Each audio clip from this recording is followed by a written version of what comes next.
ओम नमो भगवते वासुदेवाय। नमस्कार। आज मैं आपको माघ मास महात्म्य के अध्याय 20 की कथा सुनाऊंगा। आप इससे पहले के अध्याय 19 तक के सभी वीडियो मेरे चैनल पर देख सकते हैं। कुमारियों ने कहा, हे माता, आज किन्नारियों के साथ सरोवर पर स्नान करते और खेलते रहने के कारण हमें समय का ज्ञान नहीं रहा। वे अपनी माताओं का ध्यान अपनी ओर से हटाए रखने के लिए तरह तरह की बातें करने लगी, परंतु उनके हृदय तो उस ब्रह्मचारी युवक पर मोहित थे और जो अदृश्य हो गया था। उसकी टीस उन्हें बराबर थी। वे विरह की अग्नि से जलती पृथ्वी पर पड़ी छटपटाती रही, किसी से बातचीत न की। वे समस्त ओर से ध्यान को उठाकर एकाग्र मन से ऋषि कुमार का ध्यान करने लगी। उनको रात काटना भारी हो गया। जैसे तैसे उस विरह की रात को काटकर जब प्रातः वे उठी तो जल्दी से घर के बाहर निकली और आपस में सलाह करके उसी सरोवर की ओर चली जहां उन्हें वह ब्रह्मचारी मिला था। वहां पहुंचकर उन्होंने उस सरोवर में स्नान किया और गौरी की प्रतिमा बनाकर उसका पूजन किया। उसी समय वह ऋषि कुमार सदा के भांति स्नान एवं पूजा अर्चना के लिए उसी सरोवर पर आया।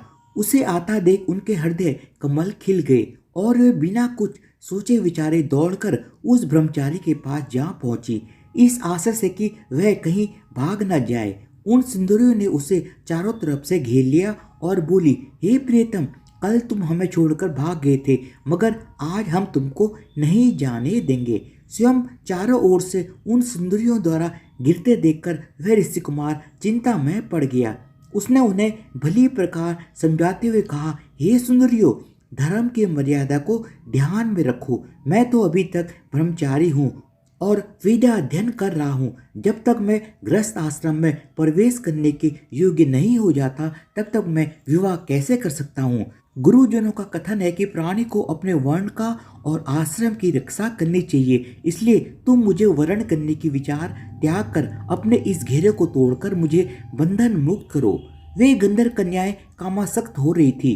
उस ऋषि पुत्र की वह अमृतवाणी सुनकर वे और अधिक अधीर हो उठी और बोली, हे काम रूपे, विद्वानों का कथन है कि धर्म से अर्थ, अर्थ से काम और काम से धर्म का उदय होता है। तुम्हारे संचित धर्म के कारण ही अवकाम तुम्हारे सम्मुख हैं, अतः उसका उपभोग करो। यह तो स्वर्ग भूमि है, यहाँ दिव्य भोगों की कमी नहीं है। उचित है कि आप हमें निराश ना करें और हमारे कामाग्नि से जलते हुए हृदय को शांत पहुँचाएं। तब उस ऋषि कुमार ने गंभीर होकर कहा, हे देवियों, तुम्हारा कथन न्याय संगत है, परंतु आप मेरी कठिनाई को बिना देखे ही अपना निर्णय दे रही हैं। मुझे अपना ब्रह्मचर्य व्रत को समाप्त करने के लिए गुरु की आज्ञा लेना अनिवार्य है। तब उन कन्याओं ने काम से विफल होकर कहा, तुम महान मूर्ख हो।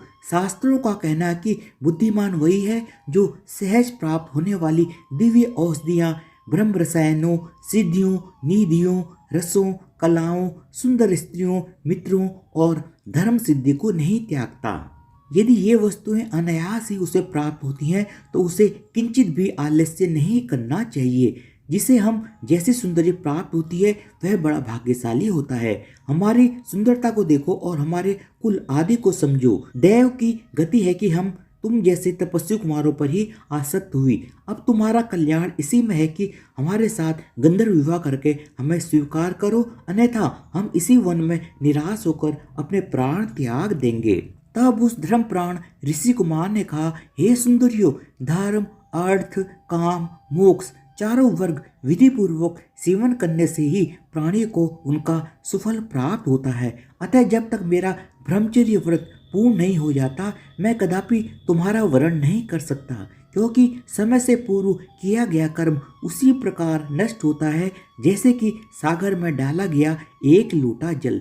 हे कन्याओं, इस समय मेरा मन धर्म में आसक्त है, अतः मैं तुम्हारी इच्छा की पूर्ति कदापि नहीं कर सकता। उसके इस उत्तर को जान और अपनी कामवासना से मदान्ध हुई उन युवतियों ने अपने हाथों को छोड़ दिया और सब की सब एक होकर उस ऋषि कुमार से चिपट गई। प्रमोदिनी ने उसके चरण पकड़े, सुशीला और सुस्वरा ने उसकी दोनों भुजाओं को जकड़कर पकड़ लिया। सुतारा उसके वक्ष से चिपट गई और चंद्रिका उसके मुख को चूमने लगी। इस प्रकार कामोशक्ति उन गंधर्व कन्याओं के उत्तेजित करने पर भी वह ऋषि कुमार अपने धर्म की रक्षा में सफल रहा। उसे प्रचंड क्रोध आया, तब श्राप देते हुए बोला, हे कामासक्तो, तुमने पिशाचियों की भांति मुझे घेरा है, अतः तुम अब पिशाचियों का रूप ग्रहण करो। इस श्राप को सुनते ही वे उससे चिटक कर दूर हटी और क्रोध से भरकर बोली, हे पापी, हम निरपराध कन्याओं को तूने यह श्राप क्यों दिया? तू धर्मज्ञ नहीं है, जो प्रिय और अप्रिय कार्य का भी भेद नहीं समझता। सभी जानते हैं कि प्रेम पात्र भक्त एवं मित्रों के साथ द्रोह करने वालों को कोई सुख नहीं मिलता है। जैसा तूने हमारे साथ किया है उसका फल तुझे भी प्राप्त हो सके, इसलिए हम भी तुझे श्राप देती हैं कि तू भी पिशाच हो जा। इस प्रकार परस्पर श्रापों के आदान प्रदान से वे कन्याएं पिशाचनी और वह ऋषि कुमार पिशाच बन उसी सरोवर के तट पर निवास करने लगे। हे राजन, कर्म के फल को प्राणी अवश्य ही प्राप्त करता है।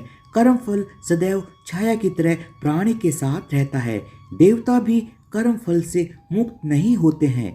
उनके माता पिता घर पर उनके लिए व्यथित थे और वे इस सरोवर के किनारे भटकते हुए पिशाच योनि को भोग रही थी।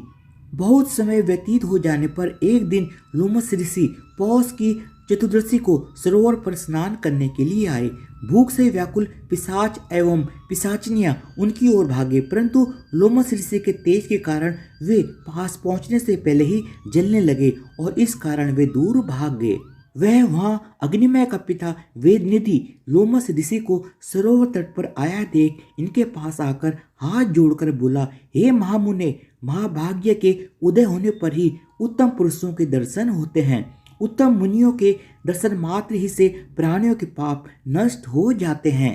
हे नाथ, मेरा यह पुत्र और ये सुंदर गंधर्व कन्याएं पिशाच योनि को प्राप्त हुए हैं। ये इनके परस्पर श्राप का प्रभाव है। इतना कह उन्होंने संपूर्ण वृतांत ऋषि को सुनाते हुए कहा, हे मुने, आपके दर्शन मात्र से इनका निस्तार होगा। अब आप कृपया करके इनके श्राप नष्ट करने का उपाय बताइए और इनके दुख को दूर करिए। धन्यवाद। इसी के साथ माघ मास महात्म्य के अध्याय 20 की कथा समाप्त होती है। इससे पहले के अध्याय 19 तक के सभी अध्याय आप मेरे चैनल पर सुन सकते हैं। धन्यवाद। बोलो भगवान विष्णु की जय हो।